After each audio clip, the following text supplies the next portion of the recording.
Hey guys, what's up? It's Brie Caliandra and I am back at it again with another van life vlog for you guys. Now if you happen to be on time, happy Tuesday, and if you have yet to hit the bell for notifications, what are you waiting for? I post every Tuesday at 12 p.m. Pacific Standard Time and I would love to have you around. So if you've been here for a while but you have yet to hit that subscribe button, I do encourage you to do so. And if this is your first time here, welcome and I hope that you stick around. Now today's video is a little bit different. I've been getting requests to do a van tour of Astro, our Ford Transit 2020 built-out camper van. So let's get into it. So as I mentioned before, Astro is a 2020 Ford Transit 250 built-out camper van. She's an all-wheel drive with a medium roof. When we found her, she had just gone through a brand new custom build by a very talented builder. She had a clean Carfax report and very low mileage of 29,000 miles. Let's start with the 3 sliding glass windows. Originally, this specific installation had a T-vent glass window that cranked open, but unfortunately, I did end up completely shattering it on my Washington trip this summer. We also have 2 small sliding bunker windows in the back of the van, and in the summer, these are insanely beneficial. They provide great air circulation and allow for a great night's sleep. Speaking of sleep, we have a 56 by 74 inch memory foam mattress with 6 inches of cushion. I'll nap with the pillows here, but at night I sleep with my head there. And to our right, we have our blankets and anything else that we might need easy access to, such as towels and quick throw-on jackets. And of course, for Rivers and Astro's safety, a Ring camera to keep watch while I'm out. This is our little panel to turn on our lights, fan, fridge, and water. To our left, we have 2 flexible gooseneck reading lights with USB charging outlets. This is great for my late night Bible studies and computer work time. And then to our right, we have quite a bit of cabinet space. This one is mine. Normally it's full, but I'm doing laundry right now. And this one is Ben's. It's full because he has done his laundry. Good job, babe. Above the sink, we have quite a bit more storage space. This one holds our getting ready for the day essentials, such as hygiene care and extra necessities, and this one holds additional household essentials such as paper towels, cleaning wipes, and grocery bags used for our trash can. We do have a bit more storage space than you often see in a van, and for that we are so grateful. Now in our kitchen counter side drawers, we have cooking and eating utensils in here. I love that this drawer is practical and generous with the amount of space it gives us. It's actually bigger than our apartment's utensil drawer. And in this big middle drawer on the left side, we have toilet paper, propane for our stove, and laundry detergent. And on the right side, we have dedicated to our pup, River. It holds dog accessories like leashes, little pieces of clothing to stay warm, toys, and yummies. River loves this drawer because she knows that when it's opened, she's either about to go for a walk, play fetch, or get a sweet treat. And this drawer is very important. It holds our microwave and our tool set. And look at that, it's the perfect fit. Under our sink is a fake drawer.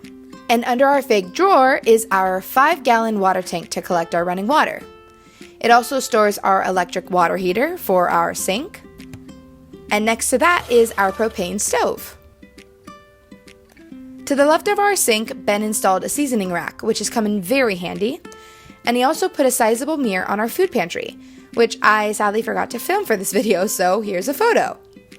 Above our food pantry is, you guessed it, another storage cabinet. This one holds our PJs and a bag of charging cords. And below our food pantry is our truck fridge 12-volt refrigerator. We did have an issue with this not too long ago, but we soon realized that there was a part we could order online that completely fixed the problem. Oh man, it's time to go grocery shopping. Below our fridge is a slide-out cabinet that stores van life necessities. Medicine, toilet bags, sources of light, cleaning products, insect repellent, and so much more. These cabinets are roomy, and it really is convenient for when Ben is on the road with me.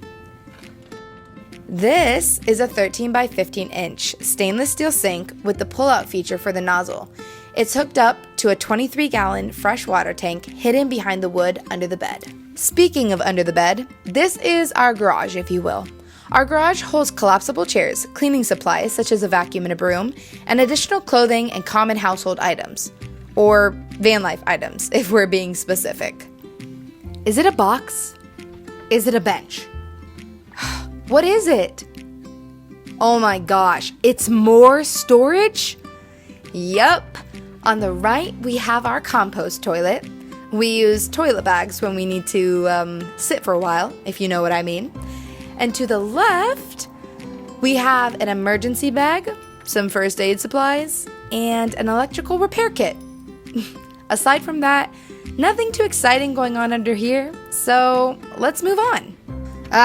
Now this swivel table will be the end of me. If there's anything we dislike about our van, it's how this table is mounted. It gets in our way and blocks the left side storage lid from fully opening. However, it is helpful to have when I'm eating or doing computer work. But guys, let's talk about our life-saving Max Air Fan Deluxe. This is a pretty standard fan installment for the van life community. Most van lifers who have Transits or Sprinters are familiar with the Max Air Fan. One pro about having several functioning windows and this life-saving device is when switching from air in to air out, the air circulation and temperature cools your tiny home drastically. From the back to the front, we now get max airflow. But Bree, where do you put your trash? Great question, friends. We have a hanging trash can in the corner behind our driver's seat. It normally has a trash bag in it, but I recently took out the trash. Behind the passenger seat, we hung up our shoe cubby on our curtain rod. 10/10 recommend having a dedicated spot for your shoes that avoids getting your space dirty. Okay, I'm sure I missed something, but let's move on. When it comes to the front, the features meet car standards. One cool thing is that the passenger seat swivels, but the only time we've ever used a swivel is when we were checking out Astro for purchase. She does require a key rather than push to start, which I like. But aside from the dust all over my lens, the front is pretty standard stuff. Let's head outside. This van is a low-key settle camper van. Most of the times, what gives it away that someone is living in their vehicle is the solar panels on top. Ours are very hard to notice. The condition or decor of a vehicle can also imply that someone is living inside, such as certain kinds of stickers or noticeable window covers. We black out the windows and do our best to keep Astro nice and clean to avoid drawing attention. I know I got sidetracked a little bit, but I also want to encourage everyone to get a dash cam on your vehicle, if you can, and have yet to do so. Okay, that's it. Let's wrap it up. Alrighty guys, that is it for this video. I sure do hope that I brought Astro's first real introduction justice. It is my first time doing a van tour because this is our first van, and she means a lot to us. She holds so many memories for Ben and I already, and we've only had her for a year. So if you guys did enjoy this video, I highly encourage you to hit that subscribe button, for it does really help us out, and make sure to give that like button a big fat hug. I'll see you next week, Tuesday, 12 p.m. Pacific Standard Time.